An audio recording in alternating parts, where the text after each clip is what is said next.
Salve, salve galera ligada aqui no canal Henrique Eck, muito bom dia, boa tarde, boa noite, seja lá a hora que você está acompanhando esse vídeo por aqui. Quem falou mal de Fernando Diniz, reveja seus conceitos. Mas vamos lá, estamos de volta com os vídeos por aqui, sempre na promessa, quase nunca cumprida. Mas quando volta, eu sempre prometo, tentando trazer vídeos diários, já nesse mês de maio, começando hoje, é o primeiro dia do trabalhador, trabalhando aqui para vocês. E nada melhor do que também ser retribuído com um like, com uma inscrição no canal, com uma participação, um comentário de vocês por aqui, o hype, para ver se isso aqui bomba o mais rápido possível.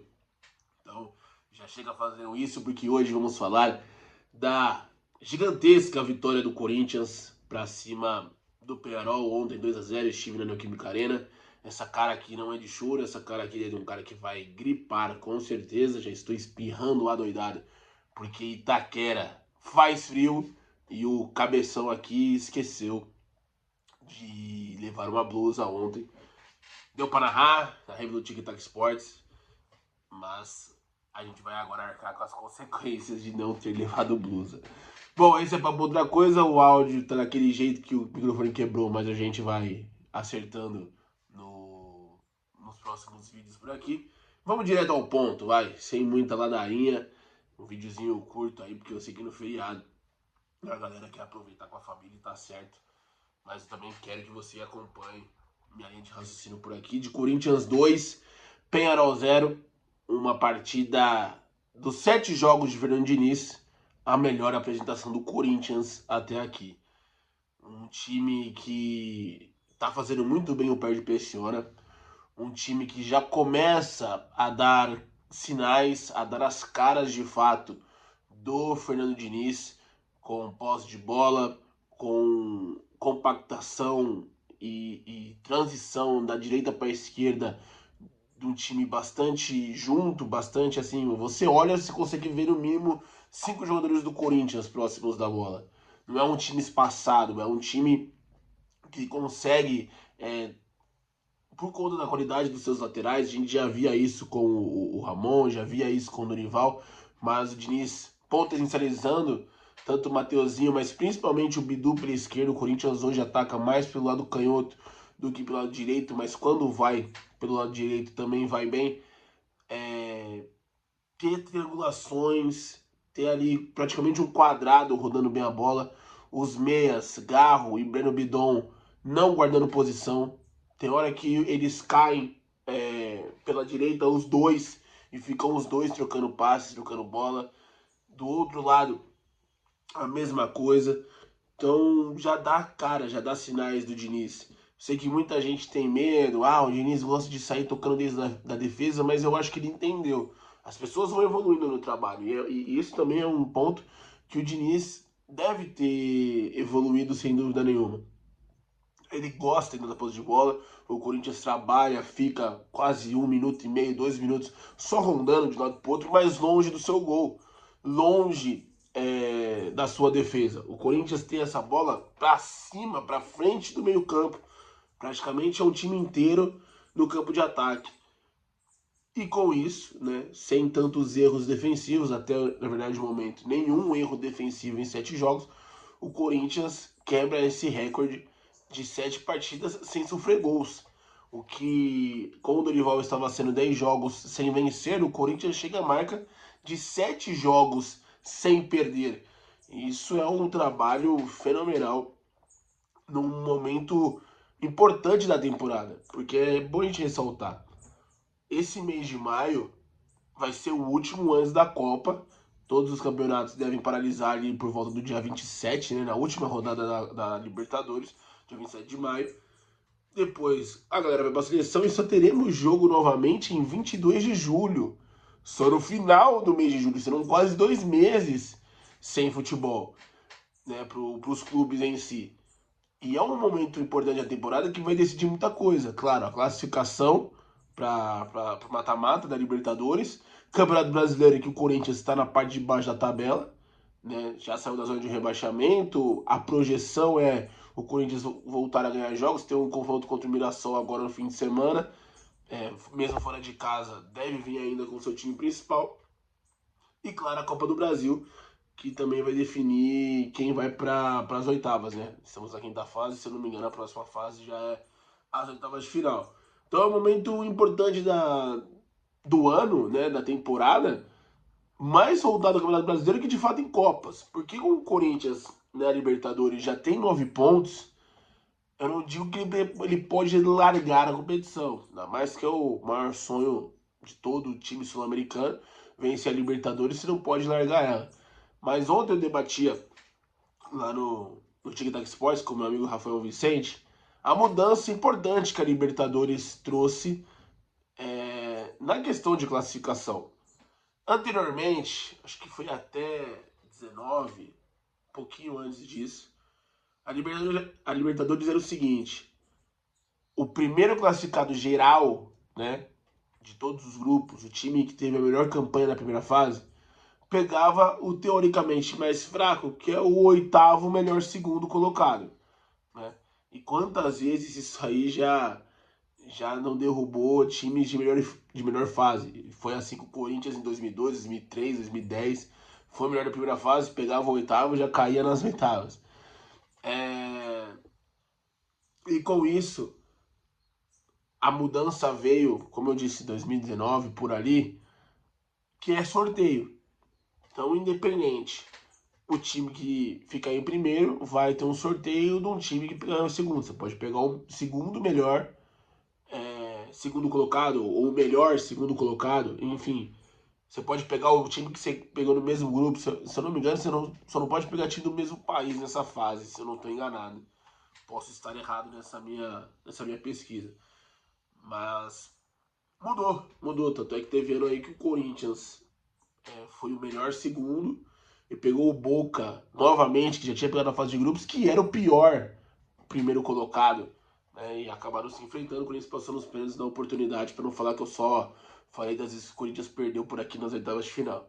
Mas enfim, e essa mudança ela é positiva ao meu conceito, porque o Corinthians agora, nessa temporada, nessa Libertadores, chega a 9 pontos. Primeiro turno do grupo perfeito do Timão. Perfeito.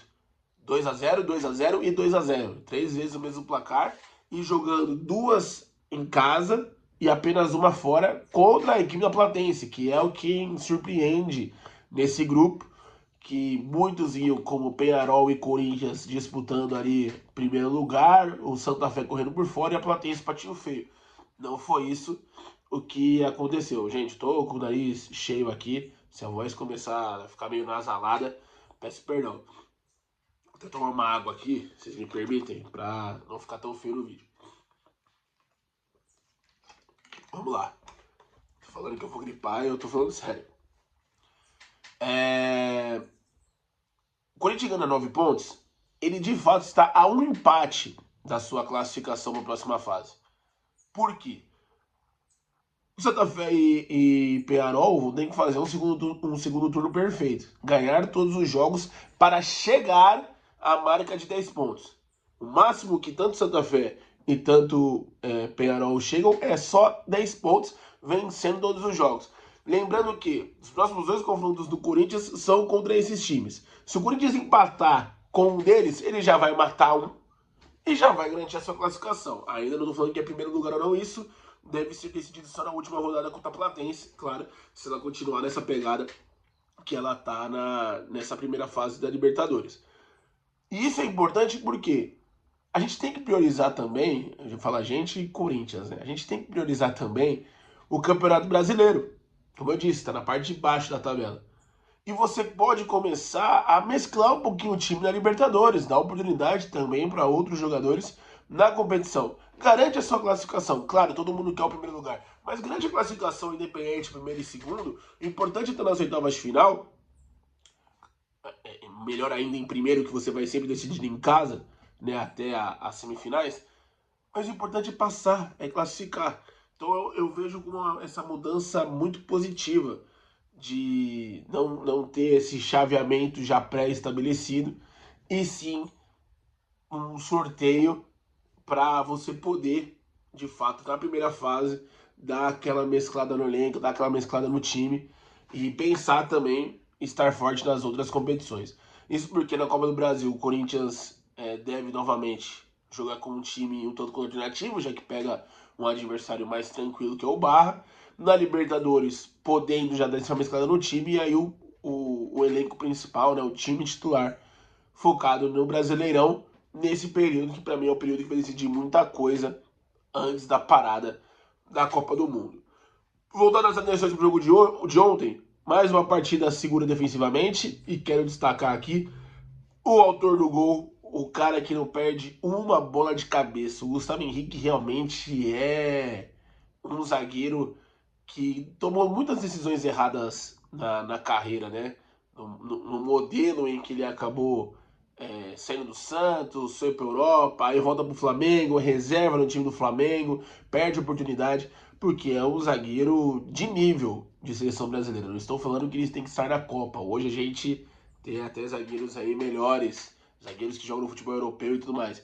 Mas ele é um zagueiro que poderia, tá? Se a casa cair, se todo mundo machucar e tem que bater na madeira nisso aí, que tem muita gente machucando antes dessa parada para a Copa do Mundo, Gustavo Henrique seria um jogador de muito nível. Além de ser alto, 1,96 m, não adianta só ter altura. Eu tenho altura e não tenho tempo de bola de cabeça. Quando eu jogo, é raro eu fazer gol de cabeça. Ainda mais pelo meu peso agora, faz muito tempo que eu não jogo bola. E aí ele tem uma impulsão, ele tem um tempo na bola parada que surpreende tanto defensiva como ofensivamente. No último jogo do Corinthians, ele já tinha dado 3 cabeçadas fazendo o goleiro do Vasco trabalhar bastante. E ontem, com 15 minutos, fez o gol. Um gol importante pro Corinthians, início de jogo, que já estava com o timão dominando. O Corinthians não sofreu risco algum do time do Penharol. Risco nenhum, em nenhum momento. Mas o gol cedo dá aquela tranquilidade. E outro cara que eu quero destacar, outros dois caras que eu quero destacar. O Lingard, que assume a função de titular agora após o gol da Copa do Brasil. No final de semana, o Dorival voltou a dar chance pro Vitinho, mas de fato acho que o Lingard pega essa função que era do Kaique, né? Após a lesão do garoto. E jogou barbaridade ontem, já entendendo a pegada da Libertadores. É um cara que tá ligado no jogo. O gol que ele faz é um gol de cara que tá ligado no jogo. Viu que o zagueiro deu aquela embaranada com a bola, roubou, já deixou no Yuri, e o Yuri dessa vez sem ser fominha, devolveu no Lingard, pegou forte na bola, fez o gol. Então é um cara que já tá entendendo a pegada do futebol brasileiro. E muita gente fala do Memphis, quando o Memphis voltar, aonde que o Memphis vai jogar, vai ser uma dor de cabeça pro senhor Fernando Diniz, tá? Eu não vejo o Memphis fazendo a função que o Kaique vinha aderindo, a função que o Lingard vem fazendo, que o próprio Vitinho também faz. Claro, qualidade técnica não se discute. O Memphis é melhor que todos esses, até mesmo melhor que o Lingard.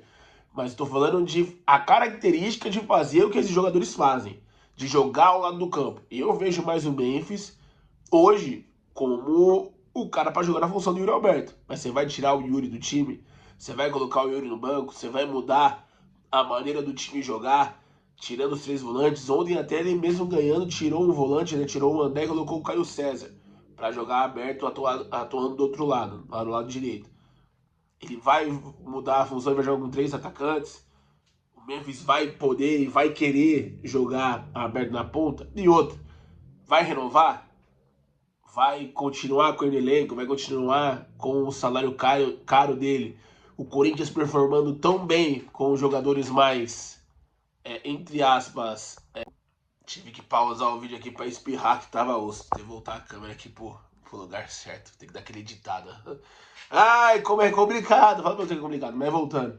O Memphis vai retornar ao time, mesmo o Corinthians estando tão bem, de uma maneira positiva, com jogadores rápidos, com esse jeito de jogar do Fernando Diniz, é um ponto que a gente tem que destacar também. E o outro é de fato o Garro que voltou a jogar bola, o Garro que já chega só a 8ª assistência no ano, volta a ser dono de bola parada. Ontem tava com um cara que ele ia fazer um gol de falta. Na primeira falta ele cobrou, foi por cima do gol. A segunda ele fez o goleiro dos caras trabalhar demais.